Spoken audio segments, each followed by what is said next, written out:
그래서 우리가 또 하나님의 은혜, 영광의 하나님께 나아가야 하는 이유라는 제목으로 우리가 하나님의 은혜를 함께 생각해 보고자 합니다. 우리가 에스겔서에서 보았던 내 생물의 존재는 참 기이한 것이었습니다. 사방에 각각의 얼굴이 있고 또 하나의 혹은 두 개의 날개가 아닌 네 개의 날개가 있고 그리고 그들의 움직임이 비상하고 그런 어떤 신기한 모습들은 우리들로 하여금 참 관심을 불러일으킵니다. 어떻게 이런 존재가 있을 수 있을까? 마치 고대에서 현대의 헬리콥터를 본다면 아마 그런 생각을 할지 모르겠습니다. 어떻게 저렇게 움직일 수 있을까? 혹은 종종 우리가 UFO를 생각하면서 그런 느낌을 갖기도 합니다. 어떻게 이렇게 어떤 물체가 있는데 빨리빨리 움직이지? 도대체 저건 뭐지? 나타났다가 사라지고 편대로 비행했다가 없어지고 그건 도대체 뭐지? 그래서 미확인 비행 물체를 생각하기도 합니다. 그러나 그 모든 그 관심사, 신기함, 그리고 또 특이함, 그런 것들이 우리의 관심사를 사로잡지만, 그러나 우리가 거기에서 멈춰서는 안 되겠습니다. 왜냐하면 에스겔은 내 생물을 이야기해주는 성경이 아니기 때문에 그런 것입니다. 내 생물이 보여지죠. 하지만 그것은 지나가면서 나타나는 발견된 대상일 뿐입니다. 그리고 그것은 하나님의 영광으로 나아갈 때 또 보지 않을 수 없는 그런 하나님의 영광의 부분들이었습니다. 더 나아가면 그러면 그 내 생물 위에 있는 하늘과 그 하늘 위의 보좌와 그리고 보좌 위에 계신 하나님, 그리스도를 발견할 수 있습니다. 그래서 우리는 그 영광에 대한 경외심으로 넘어가야 됩니다. 기이함으로 끝나는 게 아니라 UFO에 대한 관심도 마찬가지입니다. 신기하죠? 뭐 그게 첨단 과학이라도 하는 사람도 있고 뭐 감춰놓은 어떤 병기라고도 할 수 있고 혹은 오해라고 할 수도 있고 아니면 정말 외계인이 진짜 존재하는가? 이런 의심을 불러일으킬 수 있죠. 그러나 그런 것들은 다 기이함에 속하는 거고 나중에 알고 나면 그렇구나 하는 것입니다. 뭐 고대에서 헬리콥터를 본다고 해서 그게 그들을 구원해 주는 거 아니고 그냥 그렇구나라는 것뿐인 것처럼. 그러나 더 나아가서 발견하는 하나님의 영광은 그렇지 않습니다. 외계인이 우리를 구원해 주는 게 아닙니다. 외계인이 우리를 뭐 대신 죽어주는 것도 아닙니다. 우리를 사랑하는 것도 아니고 공격할지 어떻게 알겠습니까? 그러니 그런 걸로 종교를 삼고 그런 걸로 내 믿음을 의심하고 그건 어리석은 것입니다. 그건 나중에 알게 될 때가 있겠죠. 우리가 이 세상에 있는 모든 현상들을 다 아는 건 아니니까. 거기서 더 나아가야 됩니다. 하나님의 영광에 대한 경외심으로 나아가야 됩니다. 내 생물에 대한 기이함이 과학적인 것으로만 끝나는 게 아닙니다. 신앙에서의 어떤 신기한 일들, 뭐 이적, 기사, 혹은 뭐 신유, 그런 것들로 우리가 신앙생활에 중심을 잃어버린다면 그건 어리석은 것입니다. 더 나아가면 비교도 안 되는 하나님의 영광에 대한 경외함이 있습니다. 그것이 오늘 에스겔서에서 보여주는 것입니다. 성경이 보여주는 것을 우리가 잘 이해해야 되겠습니다. 이제 더 나아가서 보니까 보좌가 있고 거기에 세신 한 사람이 있고 그의 목소리를 들었고 이제 그를 보는데 그게 이제 이어지는 27절부터의 말씀이죠. 내가 보니 그 허리 위의 모양은 단쇠 같아서 그 속과 주위가 불같고 내가 보니 그 허리 아래의 모양도 불같아서 사방으로 광채가 나며 그 사방 광채의 모양은 비오는 날 구름에 있는 무지개 같으니 이는 여호와의 영광의 형상의 모양이라. 내가 보고 엎드려 말씀하시는 이의 음성을 들으니라. 이제 모습이 스케일이 커집니다. 규모가 이제 확장됩니다. 그 허리, 그 사람의 형상이 있는데 그 허리 위의 모양은 쇠, 달아있는, 단쇠는 달아있는 불에 달구어진 쇠, 그 자체로 뻘겋게 달구어진 그러한 쇠를 의미합니다. 근데 그 속과 그 주위가 불같아서 그 자체의 영광이 있는 것입니다. 영광의 불이 있습니다. 그래서 주위가 불같이 변해지는 것입니다. 허리 아래의 모양도 불같아서 사방으로 광채가 나고 있습니다. 그러면 허리를 중심으로 위가 쇠고 아래도 쇠고 위도 불이고 아래도 광채고 그럼 그건 뭡니까? 그 모양 형상 자체가 빛 그 자체인 거예요. 태양에 비교할 수 있을까요? 엄청난 스케일입니다. 엄청난 것을 그가 보고 있는 것입니다.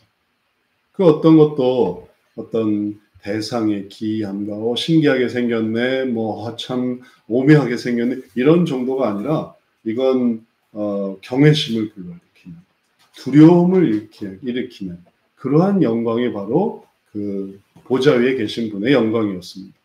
그리고 그 분의 의미를 더욱 설명해 주는 게, 그 사방 광채의 모양은 비 오는 날 구름에 있는 무지개 같으니, 우리가 비 오는 날 구름에 있는 무지개는 온 하늘에 가득 차지 않습니까? 바로 그렇게 온 하늘에 가득 차는, 마치 석양이 온 하늘에 가득 차는 것처럼, 또 일출의 태양이 온 하늘에 가득하는 것처럼 하나님의 영광은 이렇게 온 세계에 가득한 그러한 영광의 형상의 모양이었습니다.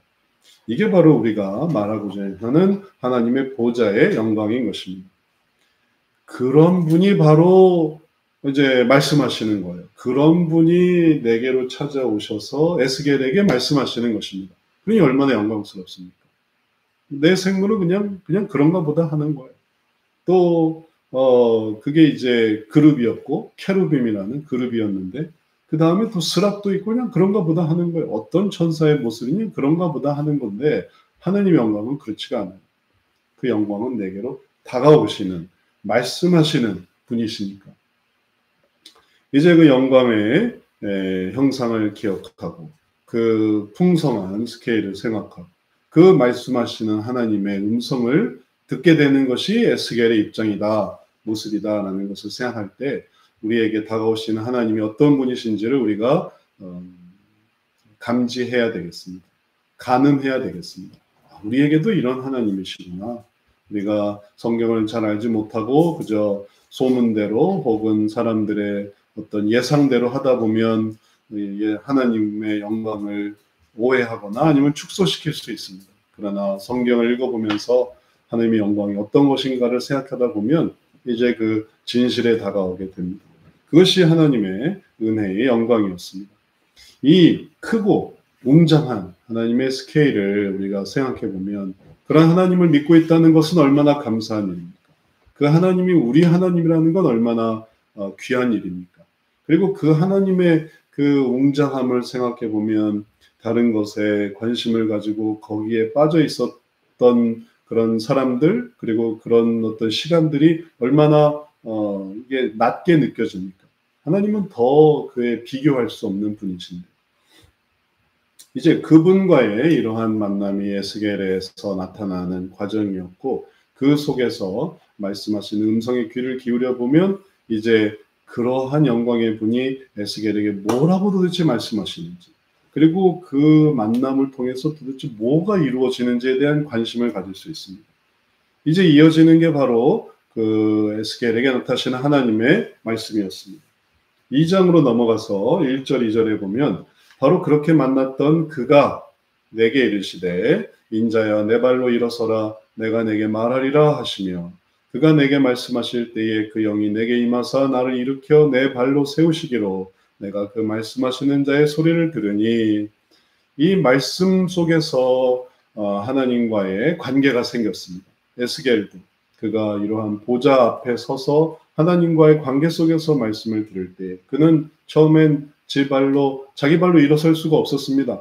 내가 내게 말하리라, 네 발로 일어서라 라고 할 때 스스로 일어날 수가 없었습니다. 너무 압도돼서, 너무 기가 찔려서. 그래서 영이 내게 임하사 나를 일으켜서 내 발로 세우신 거예요. 한번 상상해 보십시오. 지금 우리가 표현한 이런 불 같고 광채 같고 무지개 같은 그런 영광을 보고 나서 어떻게 사람이 버틸 수가 있겠습니까? 그냥 쓰러질 뿐이죠. 그러나 하나님은 영을 통해서 일으켜 세워서 이제 교제하기를 원하십니다. 교통하기를 원하십니다. 우리가 그러한 하나님을 사모하고 그러한 하나님께로 나아가려고 할 때 하나님께서 또 우리를 그렇게 불러주십니다.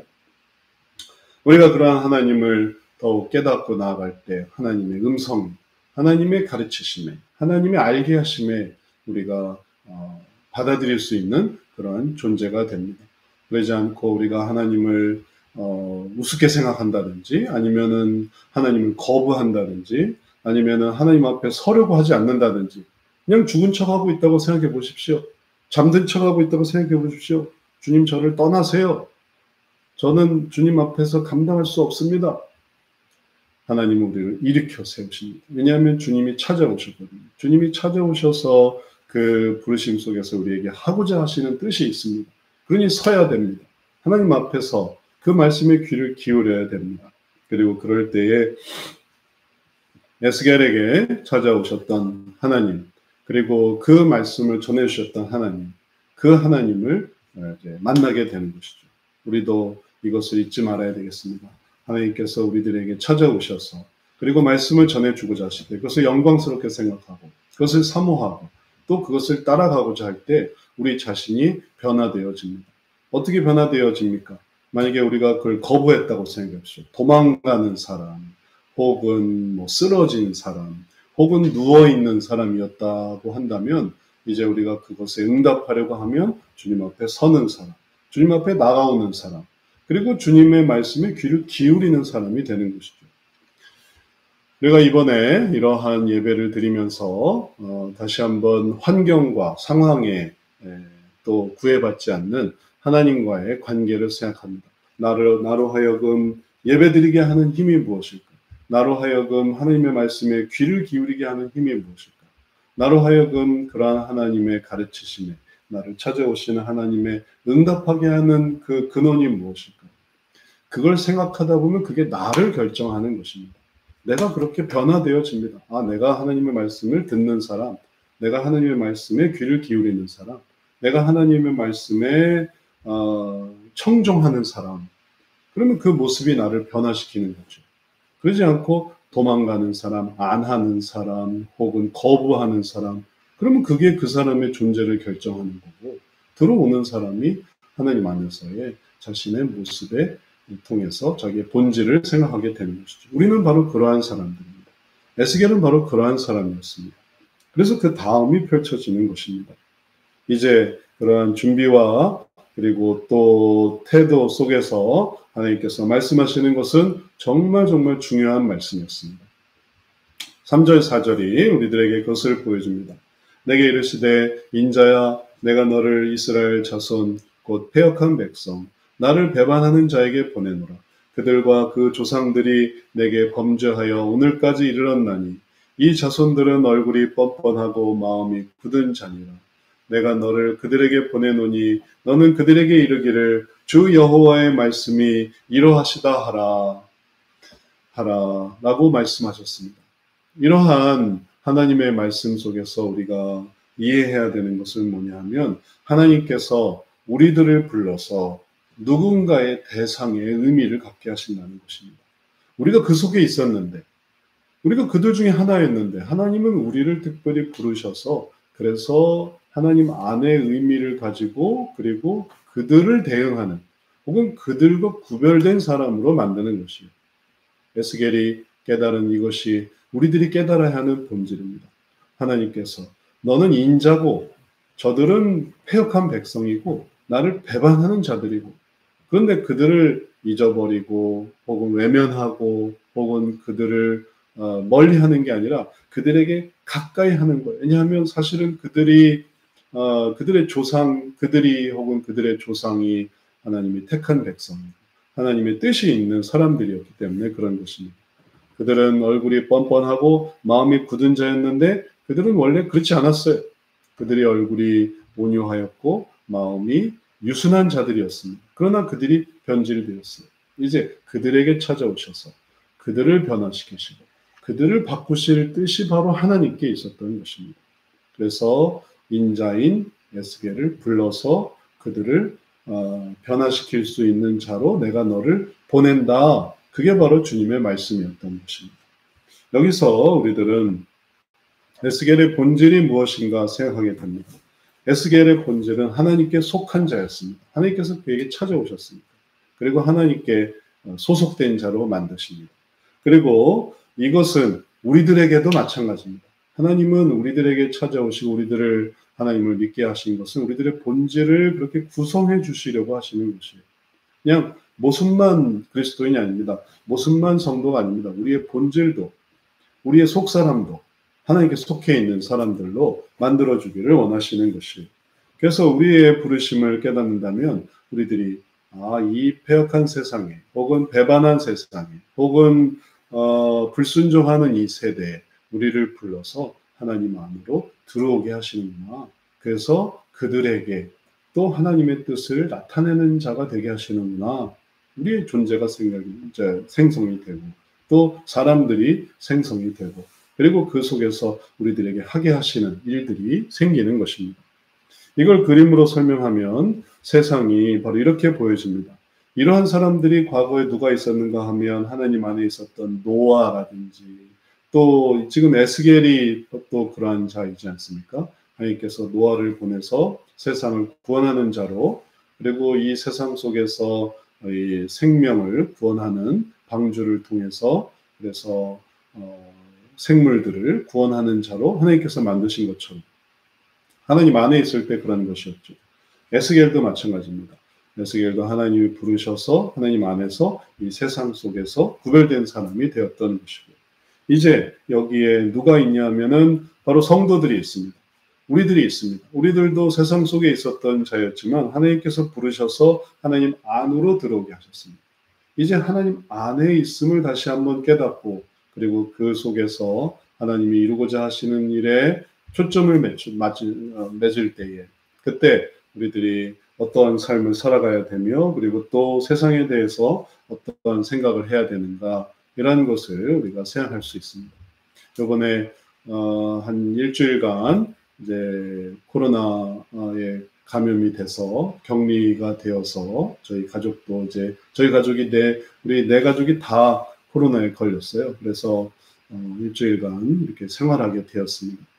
밖에도 못 나가고, 그러면서 생활하면서 뭐 좋은 점도 있고 나쁜 점도 있더라고요. 좋은 점은 온 가족이 오손도손 다 같이 있을 수 있어서, 한 명이 또 음성이었다면 또 그것도 힘들었을 텐데 다 같이 양성이 나와서 다 같이 모여서, 그래서 오손도손 잘 있게 된 것이 감사한 것이고, 힘든 점이라면 당연히 나가지 못하는 것, 또 생활하지 못하는 것, 밖으로 사회생활을 해야 되는데 하지 못하는 것, 그런 것들이 어려운 일들이었습니다. 근데 이런 일들을 겪으면서 다시 한번 생각하는 것이 무엇인가 하면, 하나님께서 세상을 보호해 주시는 것과 함께 우리들도 보호해 주시는 것을 깨달았습니다. 우리들도 하나님께서 이렇게 모여 주시면서, 하나님 안에 모여 있으면서, 좋은 점이 그런 것이에요. 하나님 안에 모여 있으면서 붙들어 주시는 것. 그 다음에 또 세상도, 우리가 이제 바이러스가 있으니까 바이러스가 전파되지 않도록 막아주시는 것. 그런 것이 우리가 이 시간 속에서 알게 된 것이었는데, 그와 비교해서 생각해 보면 우리가 신앙인이 되었다는 게 무슨 뜻이겠습니까? 하나님을 믿는다는 것, 하나님께 예배드린다는 것. 그거는 우리가 하나님 안에 모여 있는 거예요. 하나님 안에 모여 있기 때문에 이제 하나님 안에서의 신앙을 갖고, 또 생명을 갖고, 그리고 또 구원의 소망을 갖고 있는 것이죠. 그러나 모여 있지 않으면, 흩어져 버린다면 그럼 하나님께로 들어갈 수 없겠지만, 그러나 모여 있기 때문에 하나님의 일들을 하는 것이고, 이제 격리 기간이 이제 끝나고, 이제 저는 이제 오늘 저녁에 끝나고, 우리 또 남은 2명의 저랑 지인이는 오늘 끝나고, 그다음에 또 사모랑 예인이는 내일 끝납니다. 그럼 이제 자유롭게 될 거예요. 그럼 이제 펼쳐지는 시간들은 또 해야 할 일을 하는 삶인 것이죠. 우리가 하나님 안에 있을 때 있고, 그 다음에 예배가 끝나고, 그 다음에 또 우리가 다시 세상으로 가게 되면, 그때도 세상에 속한 자가 아니라 세상에서 할 일이 있는 사람입니다. 에스겔이 바로 그러한 삶을 살았습니다. 하나님께 속하면서 세상에서 해야 할 일을 하는 사람. 그때 에스겔에게 해주었던 말이 바로 우리들에게 해주시는 말씀과 비슷합니다. 하나님께서는 이걸 중요하게 여기셨습니다. 그들은 패역한 족속이라. 그들이 듣든지 아니 듣든지 그들 가운데 선지자가 있음을 알지니라. 어쩌면 우리들은 그들이 듣느냐 안 듣느냐, 그들이 말씀을 들었느냐 안 들었느냐 이걸 중요하게 여길지 모르겠지만 하나님은 그걸 중요하게 여기지 않으셨어요. 왜냐하면 지금 들을 수도 있고 나중에 들을 수도 있고 왜냐하면 정말 나중에 70년 후에 그들이 이제 회복되는 시간을 찾아오니까. 그래서 지금 듣느냐 안 듣느냐가 중요한 게 아니라 중요한 건 뭐냐면 그들 가운데 선지자가 있었느냐 없었느냐 이게 중요한 것이었어요. 하나님이 이것을 중요하게 여기고 선지자로 에스겔을 부르셔서 그래서 그들에게 증거하고 하나님의 뜻을 전하게 하셨던 것이죠. 너희를 회복한 하나님이 있다. 너희들이 70년에 회복될 것이다. 그것을 하나님께서 에스겔에게 증거하게 하셨던 것처럼 우리들에게도 마찬가지입니다. 이 시대에 하나님이 계시고 우리가 하나님 안에 있느냐 없느냐를 통해서 우리의 역할이 생겨납니다. 그리고 우리가 하나님 안에 있으면 우리를 통해 하나님의 계심이 나타나는 것이죠. 우리 스스로 저들은 안 들을 거예요. 저들은 우리 말에 귀를 기울이지 않을 거예요. 그건 중요한 게 아니에요. 우리가 어떻게 영향을 미치냐 이런 건 중요한 게 아니에요. 중요한 건 내가 하나님 안에 있느냐, 나를 통해 선지자가 있었느냐 이게 드러나는 게 중요한 것이죠. 그것이 중요한 의미는 내가 어디 있느냐를 결정하기 때문에 그런 것입니다. 에스겔도 하나님 안에 있었죠. 목표하는 게 저들이 듣느냐 안 듣느냐가 아니라 선지자가 있느냐 없느냐를 생각하다니까 하나님 안에 있었습니다. 그리고 그러한 에스겔이 하나님의 존재를 나타냈습니다. 성도도 마찬가지입니다. 하나님이 있느냐 없느냐를 생각할 때에 하나님께서 우리들에게 나타나시는 그 거룩한 일들, 그런 일들이 풍성하게 드러나게 됩니다. 그리고 이러한 일들이 풍성하게 드러나게 될 때, 그때 하나님께서 우리를 통해 역사하시는 그 무엇인가가 일어납니다. 회복을 증거할 수도 있고, 회개를 증거할 수도 있고, 또 선악을 증거할 수도 있고, 혹은 또 하나님께서 보여주신 사랑을 나타낼 수도 있고, 우리가 하나님 없이 살아가는 사람이 아니라 하나님을 나타내며 살아가는 사람들인 것입니다. 하나님의 존재가 아까 뭐라고 했습니까? 불과 같다고 했습니다. 또 광채와 같다고 했습니다. 영향력을 미쳐요. 하나님은 영향력을 미치시는 분이세요. 하나님은 세상을 다스리시는 분이세요. 우리도 마찬가지. 우리가 그 안에 있으면 세상에 빛이 되고 세상에 무지개가 되고 하나님 안에 있으니까 세상에 또 불이 되고 세상에 광채가 되고 하나님 안에 있으니까 그게 하나님 안에 있는 사람의 의미입니다. 이제 이게 귀함을 생각하고 또 우리에게 말씀하신 하나님 그래서 말씀을 듣고 그렇게 살아가야겠구나 이렇게 생각하고 그것을 귀하게 여길 때 우리는 뭐가 되겠습니까? 우리가 선지자예요. 우리가 하나님의 선지자예요. 하나님의 뜻을 증거하는 선지자예요. 우리가 학교에서 직장에서 사회에서 하나님의 선지자로 살아가면서 저렇게 하는 건 안 좋고 이렇게 하는 게 좋고 또 저렇게 하는 게 어리석고 이렇게 하는 게 지혜롭고 그리고 그 속에서 하나님의 영광이 무엇인가를 생각할 때 우리가 하나님 안에서 선지자가 있었구나. 가족 중에 하나라도 선지자가 있었구나. 또 학교 중에 한 사람이라도 선지자가 있었구나. 또 사회 속에 국가 속에 한 사람이라도 올바르게 생각하는 사람이 있었구나 라는 존재로 우리가 서게 될 것입니다. 그게 에스겔이 만난 하나님이었고 또 우리가 만날 하나님이 되십니다. 이제 말씀을 마치겠습니다. 하나님의 영광스러움을 우리가 생각하고 그분의 영광을 경외롭게 생각해야 되겠습니다. 그리고 그것을 바라보면서 그 뜻에 동참해야 되겠습니다. 내게 말씀해 주시니까 다가와서 말씀해 주시고 다가와서 은혜를 주시고 다가와서 보내주시고 그리고 그래서 가는 곳이 하나님의 그러한 영역이 되고 얼마나 하나님의 뜻은 은혜로우십니까. 그래서 패역하고 배반한 자들을 버려두는 게 아니라 그들에게 하나님이 너희의 옆에 있다.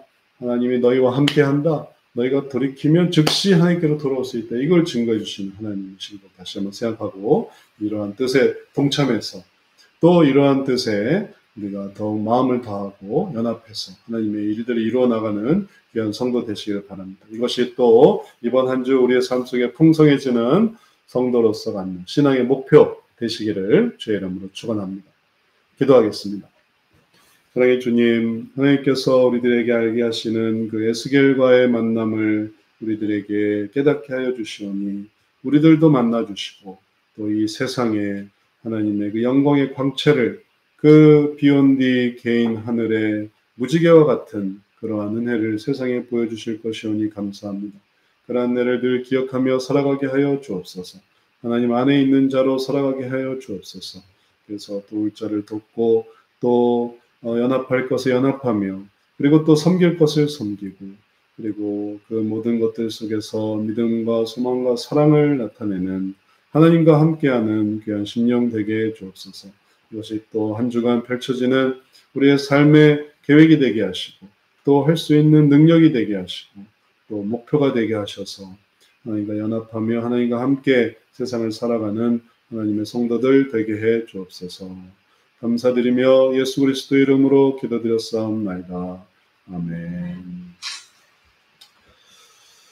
우리 찬송 같이 부르도록 하겠습니다. 찬송 30장 같이 부릅니다.